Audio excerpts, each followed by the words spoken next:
நம்ம வாழ்க்கையில் முன்னோர்கள் இல்லாமல் நம்மளால் இருக்க முடியுமா? அவர்களோட ஆசீர்வாதம் இல்லாமல் நம்ம எடுக்கிற ஒவ்வொரு அடியும் வெற்றி பெறாது.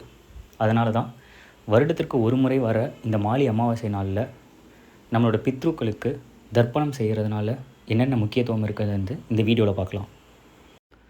பொதுவாகவே அமாவாசை ஆன்மீக பலன் தரும் நாள் தான். ஆனால் இந்த மாலி அமாவாசைக்கு தனியாக ஒரு முக்கியத்துவம் இருக்குது. அதே மாதிரி இந்த நாளில் செய்யப்படுற பித்ரு தர்ப்பணம் அல்லது திதி என்ன பயன் தருதுன்றையும் நாம் இந்த வீடியோவில் பார்க்க போகிறோம்.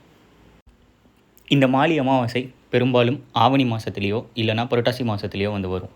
இந்த நாளில் நம்ம கொடுக்குற தர்ப்பணத்தின் மூலமாக நம்ம என்ன பலன்கள் எல்லாம் நம்ம முன்னோர்கள்கிட்ட இருந்து அடைய போகிறோம் அப்படின்றத நான் டீட்டெயில்டாக எக்ஸ்பிளைன் பண்ணியிருக்கேன். வீடியோவை ஸ்கிப் பண்ணாமல் ஃபுல்லாக பாருங்கள்.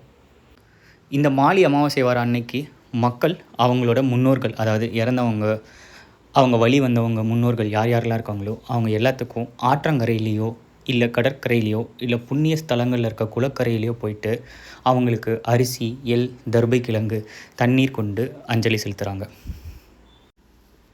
இப்படி செலுத்தப்படுற தர்ப்பணம் பித்ருக்களுக்கே உண்டான தனி உலகத்தில் இருக்கும் நம் முன்னோர்கள் பித்ரு தேவதைகளாக பூலோகம் வந்து இந்த தர்ப்பணத்தை ஏற்றுக்கொள்கிறார்கள்.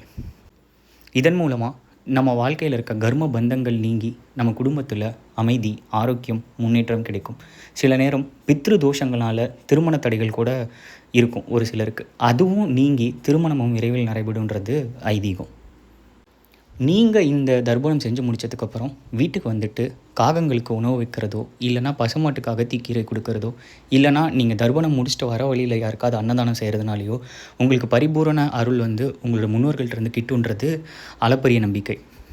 முன்னோர்களை நினைவு கூர்ந்து செய்கிற இந்த வழிபாடு நம்மளோட நிகழ்காலம், கடந்த காலம், எதிர்காலம் இந்த 3 தலைமுறையும் இணைக்கும். அதனால் இந்த மாலி அமாவாசை நாளில் நம்ம எல்லோரும் ஒரு நிமிஷமாவது நம்ம முன்னோர்களுக்காக பிரார்த்தனை பண்ணிக்கலாம். ஒருவேளை இந்த மாலி அமாவாசையில் நீங்கள் தர்ப்பணம் கொடுக்க மறந்துருந்தாலோ உங்களுக்கு தெரியாமல் இருந்தாலோ இந்த வீடியோவை பார்த்து சேவ் பண்ணி வச்சுக்கோங்க. தை மாதம் வர மாலி அமாவாசையில் கண்டிப்பாக இந்த தர்ப்பணம் கொடுக்கறத மறக்காமல் பண்ணுங்கள். ஒருவேளை உங்களுக்கு இந்த தர்ப்பணம் கொடுக்கறது ஏதாவது சந்தேகம் இருந்துச்சு, எங்கே கொடுக்கணும், எப்படி கொடுக்கணும் அப்படின்ற மாதிரி ஏதாவது உங்களுக்கு சந்தேகம் இருந்துச்சுன்னா கமெண்ட் செக்ஷனில் கமெண்ட் பண்ணுங்கள். நான் உங்கள் சந்தேகங்களுக்கு ஆன்சர் பண்ணுறேன். இந்த வீடியோ உங்களுக்கு பிடிச்சிருந்துச்சுன்னா லைக் பண்ணுங்கள், ஷேர் பண்ணுங்கள். லெட்ஸ் எக்ஸ்ப்ளோர் டெம்பிள்ன்ற என்னோடய சேனலை மறக்காமல் சப்ஸ்கிரைப் பண்ணுங்கள் மக்களே. நன்றி.